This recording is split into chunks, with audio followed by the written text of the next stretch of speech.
Super Mario Bros. Movie absolutely decimates the box office, becoming the biggest hit of the year so far. Star Wars announces 3 films from Lucasfilm, and Indiana Jones 5 gets a new trailer.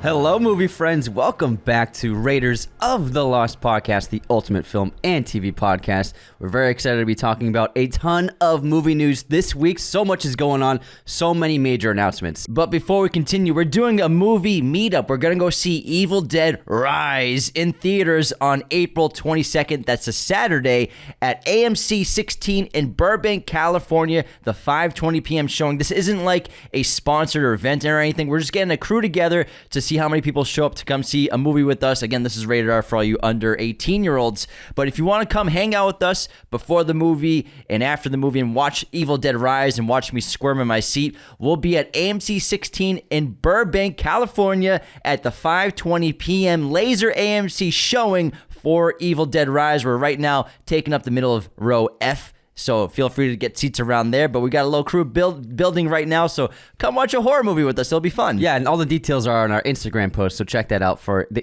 exact details that you just mentioned. So it's going to be a lot of fun. I can't wait to see that movie. It's getting great reactions from critics. Oh, the trailer just gives me the icks, man. I'm like, but I'll sit through it, man. I'm going to sit through it. I'm like eating popcorn while watching that trailer. Like, this is very good. I'm not going to eat for 2 days before I see that movie. Now let's get into the box office. Super Mario Bros. Blew everybody's expectations out of the water. I was expecting this movie to pull in 60 to 70 opening weekend. Now, it is a 5-day weekend, but still, if you take away the other days, it's still a monster success. So it made 195 just domestically this past weekend, and then 368 million global. This is on track. That's a great start heading towards $1 billion.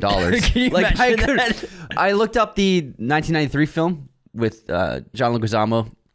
That movie made $48 million this entire box office run. So this movie made that in just its Friday. I saw a great meme the other day where it was like kids today and the video game adaptations they get, and it was a photo of Pikachu from the cartoon, then the great Detective Pikachu design of Pikachu, and then below it is what I got when I was a kid, and it was a Goomba from Super Mario Bros. NES, and then the dinosaur Goombas they got in the Super Mario 7 Bros. 7 foot tall with tiny heads. It looks like a dinosaur. It's like, this is what I got. This is also evidence of the new trend in Hollywood I'm predicting over the next 10 years. It's not, superheroes will still be obviously very present, but video game adaptations are going to be on fire now. After The Last of Us, after this film especially, its success, video games are going to be adapted every year. We're going to be looking at like 10 to 12, I would say, each year, major video game releases. And we have a bunch just in this week's movie news episodes. All the studios are greenlighting them right now. They're like, what do we have for IPs of video games? What can we buy? So expect, we don't hear it right now, but I'm expecting a Zelda announcement sometime next month. I mean, that'd be really cool to get like a Link origin story or something to do with Zelda. You want Origins? Yeah, I mean, it's going to be an Origins. I don't want an Origins. I just like let Link already be Link, I would say. I think this is a perfect time for Hollywood to start actually taking video game stories seriously, making great movies and TV shows out of it, because the technology is there and the production's there. So why the hell not? And Super Mario Bros., what a absolute destroyer of the box office. Also, it proves that it was smart to make it animated. Absolutely. Yeah. And we haven't seen it yet. We're going to probably see it this week.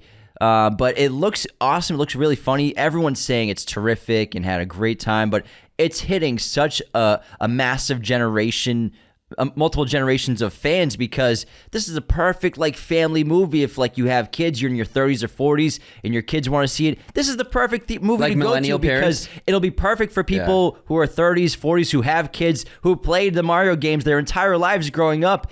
And then the kids who are just being introduced to it and like new Mario games and Mario Kart and Mario Party.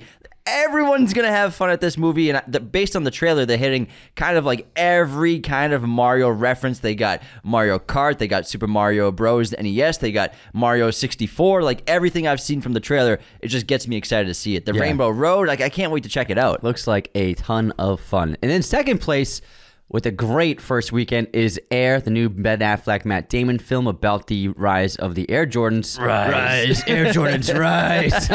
Rise is just always, it's so ingrained in my head now. Technically, it's the rise of Nike. Yeah, the rise of Nike, rise. It had a very good, respectable 15 million opening weekend, which I'm happy to see because it's, it's just like a drama with a lot of comedy about a really interesting story about very small people who make a big thing happen and really change the culture of the world, especially in fashion and sports. So we love the film. We're going to do a review of it this week, but we highly recommend checking it out for sure. Yeah, I had a blast watching it. I think Ben Affleck is the best triple threat in Hollywood in terms of writer, director, actor. He's killing it. Also produced the film as well. Co-written with his boy Matt Damon. The Boston Boys back together on screen we love them. for the first time since what? Jay and Silent Bob Strike Back was the last time they were on camera together for a movie. What, you don't remember The Last Duel? Oh, The Last Duel. That's how you love that movie, bro. Oh man, I just totally forgot. So they haven't even worked together since Good Will Hunting? I forgot, man. I forgot. Have they ever worked together? Are they even friends? Do they know they're both from Boston? Moving on. Third place, Dungeons and Dragons had a pretty good third weekend with 13 million.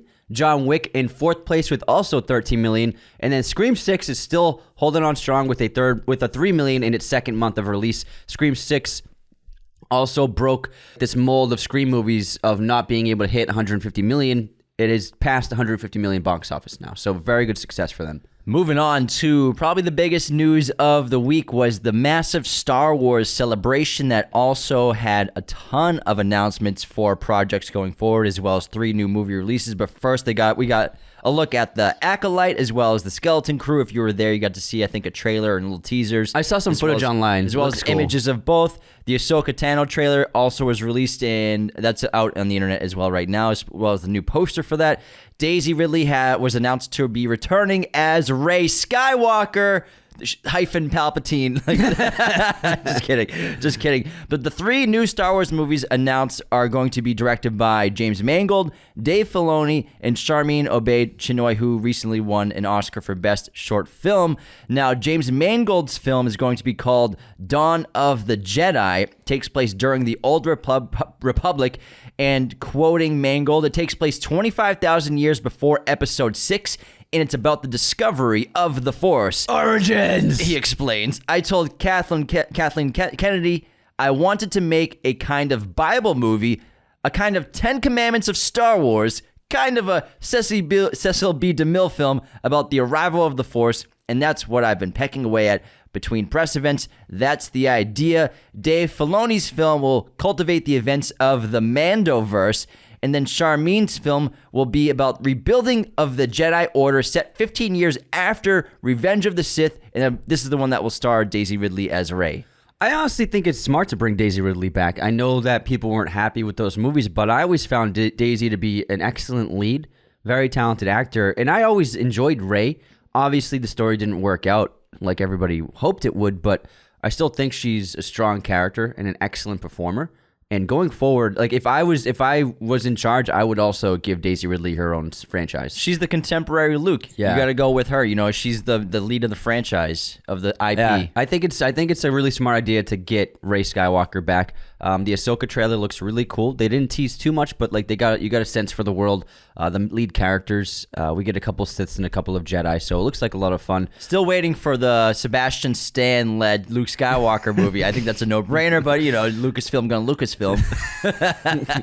What do you want, like a Luke Skywalker just in the desert before he's he's doing stuff for like 20 years. I'm kidding. Luke, just Luke on adventures. That would be incredible. I'm not sure how I feel about needing an origins of the Jedi. I'm not sure that, I need to see that. Origins. I would have liked to just have like sometime just like another Jedi Sith story. Like you have 25,000 years and you go to the beginning. They're still, they can't help it. Easiest story to tell. Origins are like the way to go in Hollywood right now. So I understand why they're doing it. Because then they can build a franchise for 25,000 years of more movies. For the next 25,000 years, Star Wars. They have something to build off of now. So we'll see going forward. But I'm sure it'll be cool because they'll start to learn about the Force as well as maybe forge their first lightsaber, stuff like that. Oh yeah, we need to see the first lightsaber. Everybody's asking for it. What if we take this the special Star Rock crystal, and like, what if we Star Rock like, canceled? Unsubscribe, Star Rock. It's a pretty good way to describe it. The star crystal. What if we put it like inside of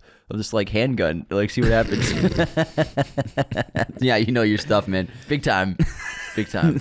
Dawson's rolling his eyes. Jacob's just done listening. These are just jokes, Anthony. All right.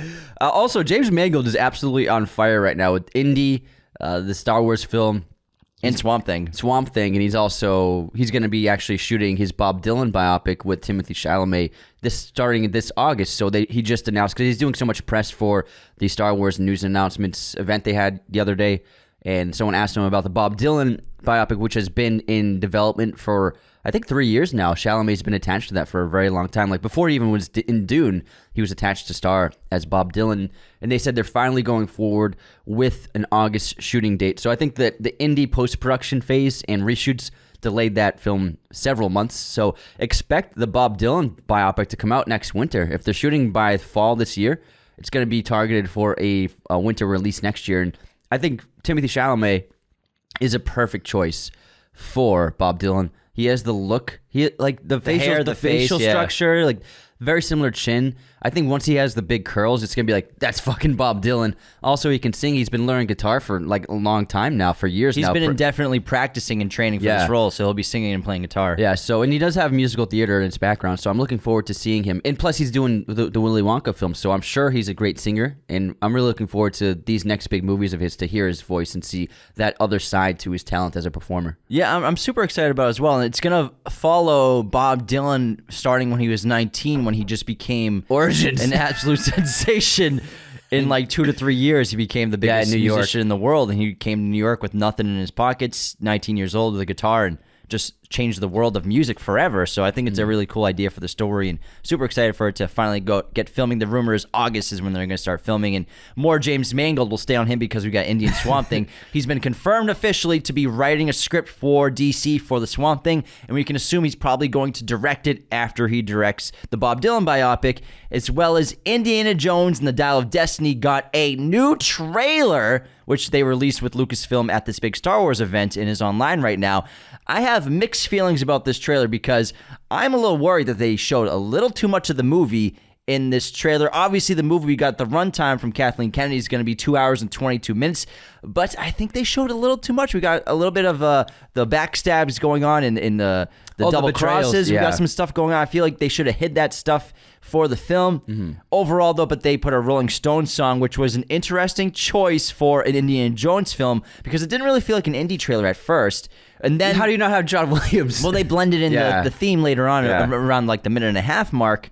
So I found that an odd choice to use a classic rock song on an Indiana Jones trailer. I think they're just trying to connect with recent trailers that have performed well for younger audiences. Classic rock is the thing to do. Yeah, it's like a cool thing to do. Even though like these kids don't listen to it ever. Yeah, not that I know of. So I would say, well, I mean, because rap's so popular, why not open with the rap song? Well, it's just pop. Yeah, pop. It's not popular music anymore. Top 40. Yeah, because that's the brand. Is John Williams as the sound of Indy. It was weird at first, but the second time I watched it, I'm like, it actually works pretty well, and then they blend into, I'm sure the he's not chords a are This fine. isn't your normal Indy. This is a cool Indy. This is a cool Indy. Exactly. I listen to the Rolling Stones.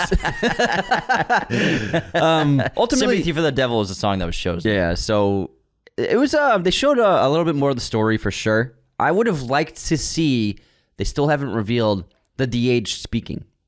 So they showed more de-aged images, which look good. A few more seconds of footage of the de-aged Harrison Ford, but they didn't show him speaking yet. So that's what I'm worried about.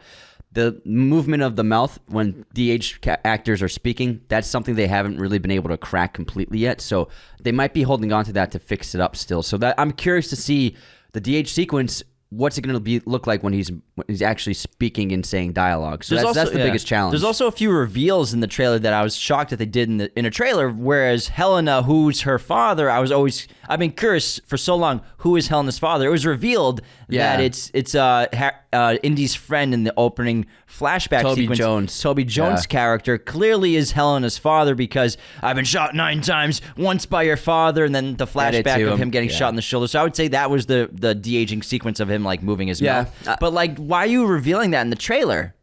that was a great mystery of going into the movie. Who is Helena? That's what I was so curious about this whole time, is who is Helena's father? But I'm saying I would say they probably revealed that because you probably learned very early in the film. I guess. That's my guess. I But guess also, so. he's not speaking de-aged at that point. Well, he like, you shot me. You shot me. Yeah. But he liked Hearns. He still reacts. Yeah. But no, but I mean, I know that you learn earlier in the movie, but like, entice people to see the movie more. Why did they show anything? I mean, this is James's reaction. Why did they show Indiana Jones? You don't have to. No, but we've been talking about Disney. I'm kidding. Disney's biggest problem with their trailers is they show the whole movie. I'm not saying they showed the whole movie in this trailer, but they showed too much, I think. It's Indiana Jones. You don't have to show even anything. I disagree. Because we barely got Mads. And True. I feel like there's a big finale that we didn't get any footage of at all. So I think that they actually didn't reveal that much. So I'm in complete disagreement with you. Complete disagreement. It is a long movie, so you're probably right. I think I'm just overreacting. I just don't want too much. Every time you see a trailer, they show the whole movie. That's Disney's MO, dude. Disney can't help it. Well, maybe they've changed things. You've changed things forever. To Ant-Man 3. In a bad way. You've changed things forever. But like James Mangold, holy shit, with all these projects, did like all the execs get around with him? They're like, So James, which movie would you like to direct? Yes.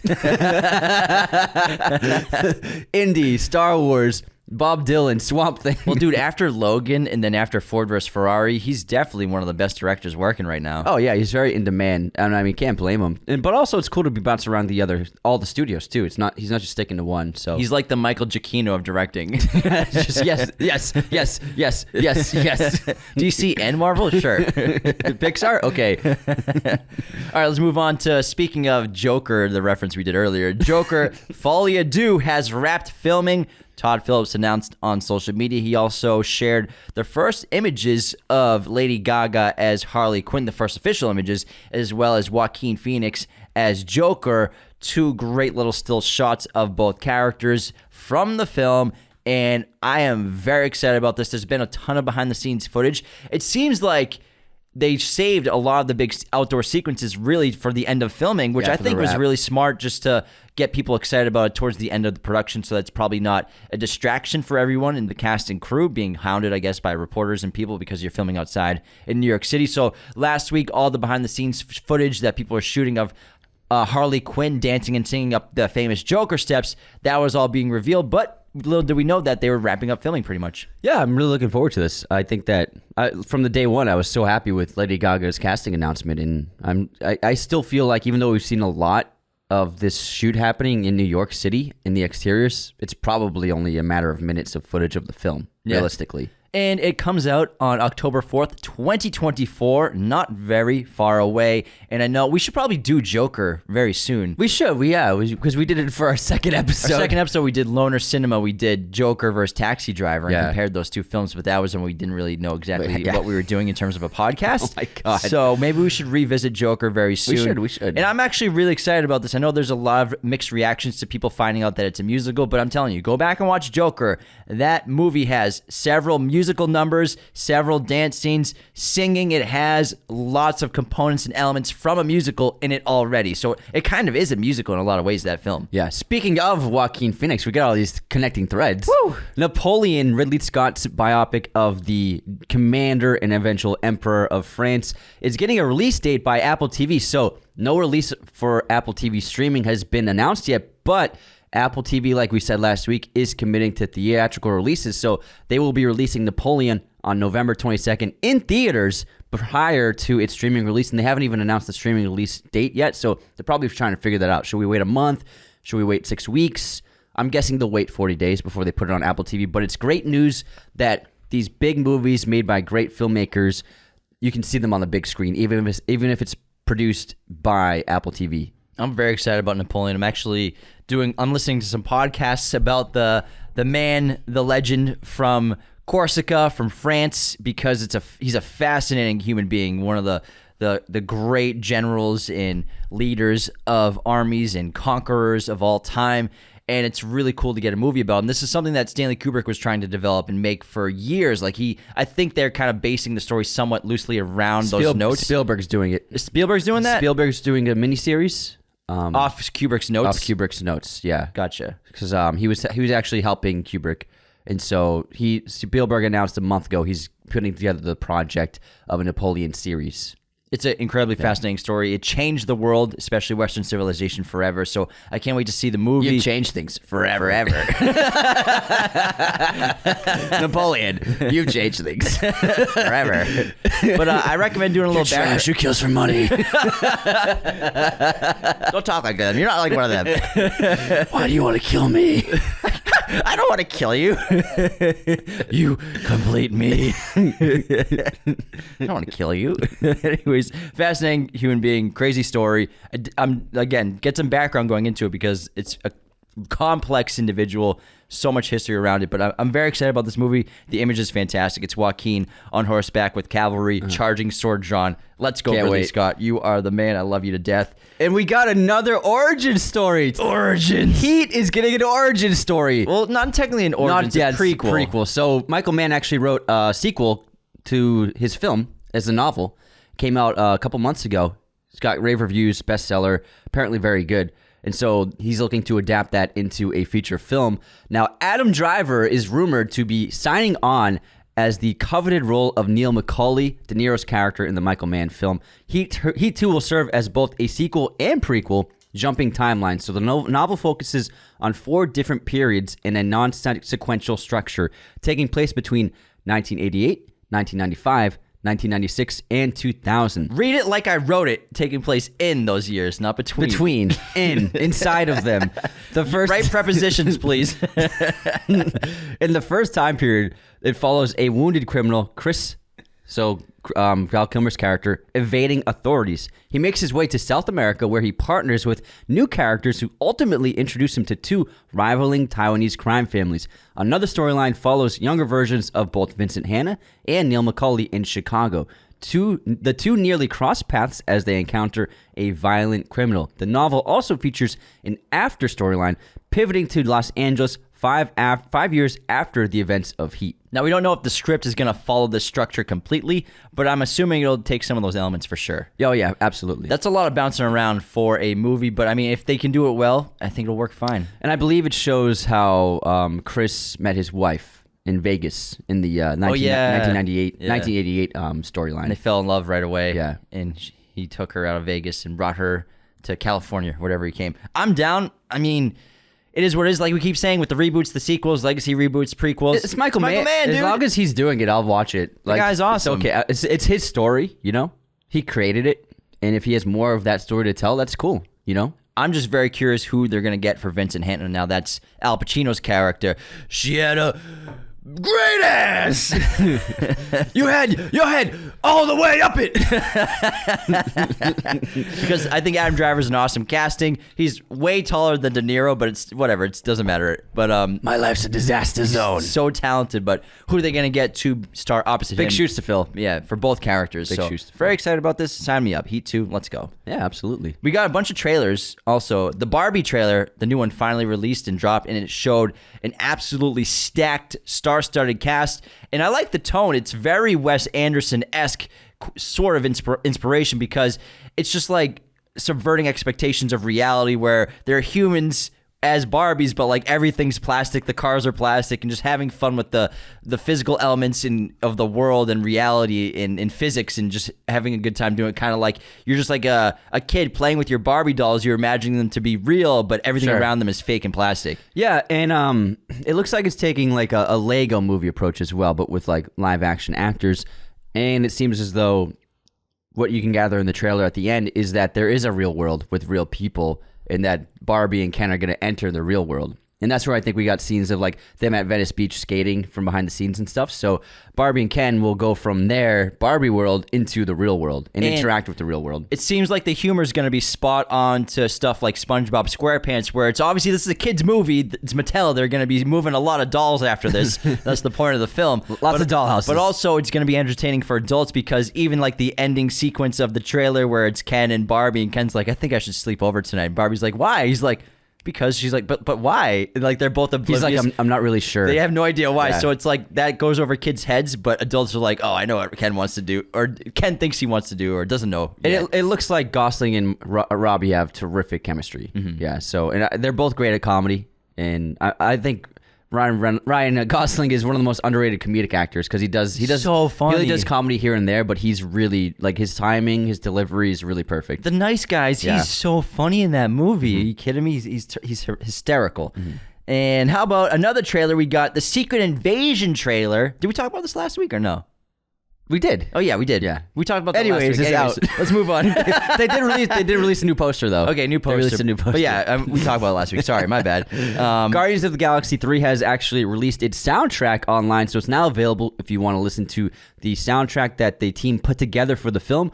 I'm sure you won't either because No way. I don't want to ruin. I don't even want to look at it. Yeah, I don't even want to know what's on it because you just want to feel the music when it's happening in the film. Gotta feel it, You man. gotta feel it. That's one of James Gunn's great strengths to filmmaking and directing is selecting excellent music for sequences. Yeah. Whenever Hans Zimmer releases a new score, I'm like, I have to fight myself to stop from listening to it. Same, bro. Sometimes I do though. I'll listen to it just a little bit. I listened to a little Just bit a of Dune bit. before it came out. I was like, I can't resist the Couldn't urge. help it. Yeah, because he released 2 tracks early, and it was like, Dune's out. But we didn't. No one knew that he was doing 3 albums, so That's true. Yeah. they weren't completely in the film. Yeah. And no, so speaking of James Gunn, another connecting thread. We are just connecting threads left and right here. So We're seamstress. speaking of James Gunn, there's been a casting rumor from an insider who revealed that James Gunn and his team are looking for a young Chris Pratt type for the role of Kal-El, Superman for Superman Legacy. So it looks like they're going for the farm boy aesthetic and feel. Chris Pratt, I think, is definitely a good archetype to draw from. And it looks like they're trying to go for a more humorous, charming Clark Kent than in the past. Or goofy charming. Yeah. Because I wouldn't say that Peter Quill's exactly charming. He's just silly, goofy, funny. He can be charming. He can be, but for the most part, he's just like a dunce. Well, I mean, when someone's funny, it's a charming personality. It's not like I don't mean charming like I'm going to charm you like a womanizer. That's what charming means. No, charming can mean delightful to be around. I mean that as well. Okay, you're right. So Chris Pratt's delightful to be around. So I'm sure he is. Some more news now on the horror front. Maxine, the third film in the trilogy from Ty West, has just cast Elizabeth Debicki as well as Giancarlo Esposito in roles for the third film. Cannot wait to check this out. it's going to be in L.A. It's going to be in LA. It's LA. Yeah. It's coming out this year. And I mean, Giancarlo is just so on fire. The guy's in everything, it seems like. And Debicki, really talented actress. She was in The Man from U.N.C.L.E. as well as Tenet. So super excited to see what they can bring to the table. And she just played Diana in The Crown. That's right. Yeah, she's a great actor. Succession is on tonight. Woo! Episode 2. Episode 3, I mean. The first 2 episodes have been great. Oh, man. And they keep ending on amazing cliffhangers. Like, oh my God. If anyone who's watching the show, like, the last cliffhanger was like, holy shit, what's going to happen? I think when episode 2 ended, I said, this is the best show on TV. Like, the best written show. It's so terrific. It was funny. When it cut to black, we both were like, oh! Fuck yeah. Great show. I can't wait. Next So up, well made. Did we talk about the Blue Beetle trailer last week? Just briefly. No, because it dropped on April 3rd on Monday. Okay, so the Blue Beetle trailer. We talked about how Yeah. we might be involved with it somehow. That's right. So our reaction to the Blue Beetle trailer was fantastic, very energetic. I love the change of setting for a DC film. I was getting tired of the metropolitan areas in just Kansas. That's basically all we've seen. So to see this environment in Texas, so fun. So much life, and I like the family aspect to the character, having his family involved from start to finish of the film, and also the family knowing he's Blue Beetle immediately. Like, no secrets, no BS. Like, let's just get them involved. I thought it was a really smart direction for the film, and I don't know anything about the character, but it looks like a lot of fun. Yeah, I didn't know anything about Iron Man, and I didn't know I didn't know who Thor was. So like, I think that's really cool that they're just like giving these lesser known characters shots as well. And I can't wait to check it out. We met Sholo, the star, as well as the director Angel. Super nice guys last week at Warner Brothers. So that was a really cool experience. Trailer is super exciting. I love the ending of it with the kind of anime qualities of him making a sword from nothing. It looks like a lot of fun, and I think they're going to do something a little different. So, Oh, yeah. pretty excited to check this film out. Moving on to some more news. We got another trailer. Spider-Man Across the Spider-Verse dropped and set the internet ablaze. I believe Marvel drop a trailer the same day as Blue Beetle to take the wind out of it. Oh, did they? I think it was Guardians of the Galaxy news or something, but not Across the Spider-Verse trailer came out a few days later. And the trailer looks awesome. The competition, man. Yeah, so I believe when Blue Beetle dropped, Marvel dropped some huge news as well. Wow. Just like deflated the hell out of the headline to cover of it Blue up. Beetle. Yeah. I mean, it's competition. It is what it is. But the Spider-Verse trailer looks really awesome. The animation looks fantastic. And I feel like they barely showed any of the different things they're going to be doing in terms of the animation as well. We got a lot more of Oscar Isaac and got to see him as a villain more so in this trailer to get a sense for where the story is going to go in terms of its conflict. So it looks like a lot of fun, and it looks like they brought in just as much humor, emotion, and stakes as the first film. So I'm looking forward to it. Next up, Disney has announced a Moana live-action remake starring Dwayne Johnson. This movie came out in 2016, so only 6 years away. 7 years later. 7 years. It's been a while since Moana came out. Should we readapt it? Yeah. I'm surprised they waited this long, to be honest. Yeah, and Dwayne Johnson obviously is involved. He helped announce it. So, but I know that film's really well liked, and so I think that Disney's just like, we can get another out of it. Get another one. We can make another. It hasn't been like at least wait 10 years. I don't know. No, I think this is a decision with them losing so much money at the going box back to office. the hits, Just going back to sequels, hits. Toy Story 5 announced, Moana remake, live action, I want a Toy Story live action, stop motion. but make it look like bad with just like actors in makeup and costumes. Like make it look really ridiculous. That would be fun. That'd be weird. That would be ridiculous. That'd be really weird. Ballerina, the first film to kick off the rest in the start of the John Wick universe, starring Ana de Armas, will hit theaters on June 7th, 2024. The release date was just announced, so get ready to go back to the Wickverse. That's a competitive high time. table. Yeah, that's like they feel good about it if they're going June 7th. Sure, it's gonna be awesome. That's a competitive month. Like this June is insane with competition for films. Russell Crowe's been doing press for The Pope's Exorcist, which is getting like a lukewarm response from critics. He's talking about Craven the Hunter. He said it's actually going to be very dark, and he said, "I haven't seen it. But I know that we're going through another round of shooting again, so they're doing reshoots soon. He has one scene to do in a couple of weeks." And he talked to the director, J.C. Chandler. He's a good director. He did that Robert Redford film where he's trapped on the boat in the middle of the ocean. Oh, yeah, that's awesome. And also A Most Violent Year with Chastain and Oscar Isaac. He's very good over there? Yeah. Very, it's the coffee. He's a very capable director. But Russell Crowe did tease that the world is unexpectedly dark. So we'll see. I'm sure we'll see a trailer. They got to release a trailer sometime. Craven the vegan. I only wear suede. I'm very curious about this movie, to be honest. We talked about it when Suits was on last week, and we have gotten nothing, not a single image, just behind the scenes shots. That's it. It's weird to we not haven't even- seen yeah. anything, so it seems like they're keeping it under their wraps for a reason. But I mean, it's coming out this year. They got to start advertising it very soon because it's already freaking April. It's odd to not even have like the first photo of Aaron Taylor Johnson as a character. You know what I mean? But I'm sure we'll get something this June when all the superhero films come out. I'm guessing we'll get a trailer attached to Spider-Verse in June. Moving on. Seems a guarantee. Rumor is that there's another Resident Evil reboot remake in the works right now called Resident Evil: The Umbrella Chronicles, and this is the same name as one of the video games.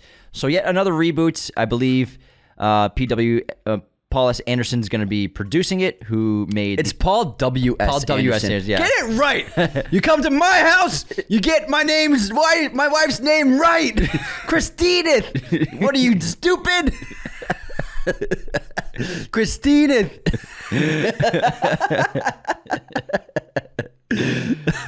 Sorry. the other guys, right? Yeah, the other guys. Arnold Palmies. Arnie Palmies. Anyways, I mean, based off the track record for Resident Evil and based off the last show that came out, that was just, we haven't even checked it out, but I heard it's one of the worst shows that's been put out by a streamer. I watched 10 minutes, by Netflix. I very much don't really care because I don't really have faith in studios making a good Resident Evil anymore. I mean, they've taken, 20 shots and they keep missing over and over again. I like the first one a lot.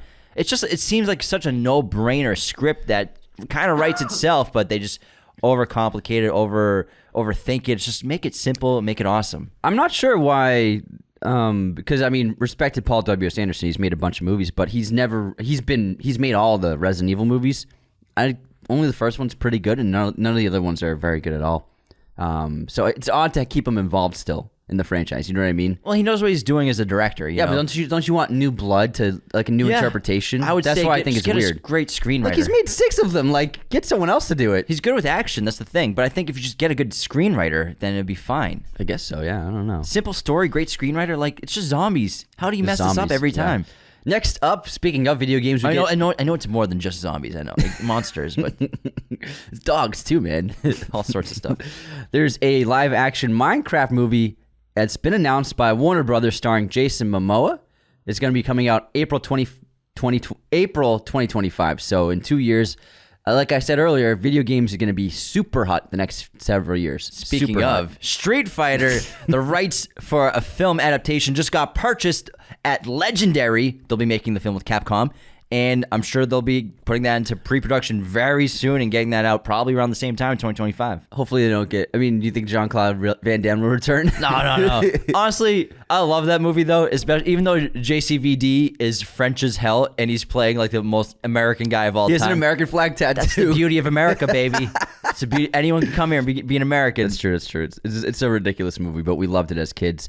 Imagine what has it like the last month been like for studios in bidding wars against for IPs of video games. I'm sure they went up like 100% every price like tag. I'm sure, but like think about like how many studios are bidding for so many IPs of video. Like imagine like the deals that have been getting made over the past month have been ridiculous. I'm sure. The biddings were just stagnant for years. I'm Yeah. sure there were offers, but like Capcom's like, we No don't one want to cares do that. about video Then games. these studios are like, we're not going to invest more than $20 million into buying the rights. But now I'm sure the cost is so high now that they've been jacked up.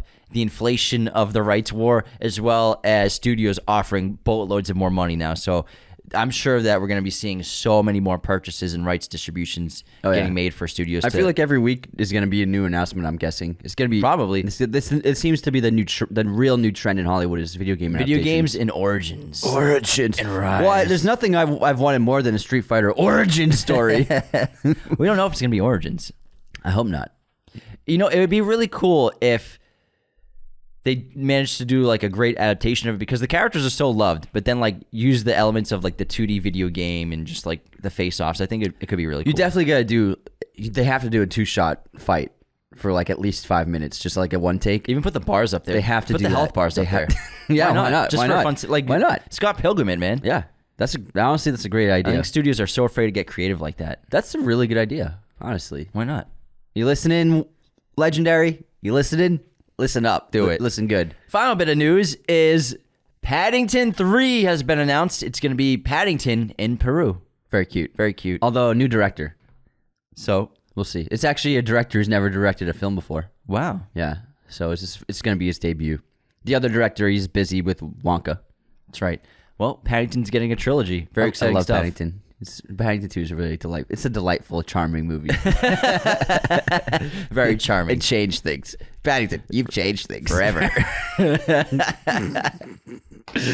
That's it for movie Paddington's news. a schemer.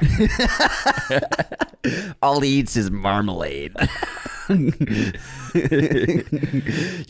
trash. You kill people for marmalade. You kill people for marmalade. Oh man, that's funny. All right, that wraps movie news. I think it's number 94. We're almost at 100. Thanks for tuning in. Awesome episodes coming for you this week. Tomorrow we're going to do a full in-depth discussion about the Harry Potter remake TV series coming to HBO Max from Warner Brothers Discovery. We're breaking down and analyzing all the pros as well as the cons. We actually talked ourselves into getting excited about the show because at first I was absolutely against it, but after the episode I was like, fuck it, sign me up. Yeah, I was a grumpy old man when I heard it. And then now I'm like, it actually has a lot of potential. Yeah, it could be It has cool. a lot of potential. Could be awesome. Could be incredible, actually. Because we talked about there's so much in the books they didn't do in the film. So much. We go over all the things they left out or all the things that they can do better in the show than the movies. Yeah. Which is actually quite a bit of stuff. Like that final battle, bro. Man. Final battle. Quidditch 2 could be better. Yeah. So much more stuff. It's okay. Anyways, That's life. that's life. Thanks for tuning in, everybody. Take care. See you this week for some awesome episodes, and have a wonderful day. See you next time. You've changed things Forever. Thank you for watching Raiders of the Lost podcast. Be sure to hit that subscribe button, hit the like button as well, notifications for sure. Listen to the show on Apple Podcasts, Spotify, everywhere you can listen to podcasts, and be sure to check out this other content we have on our YouTube channel.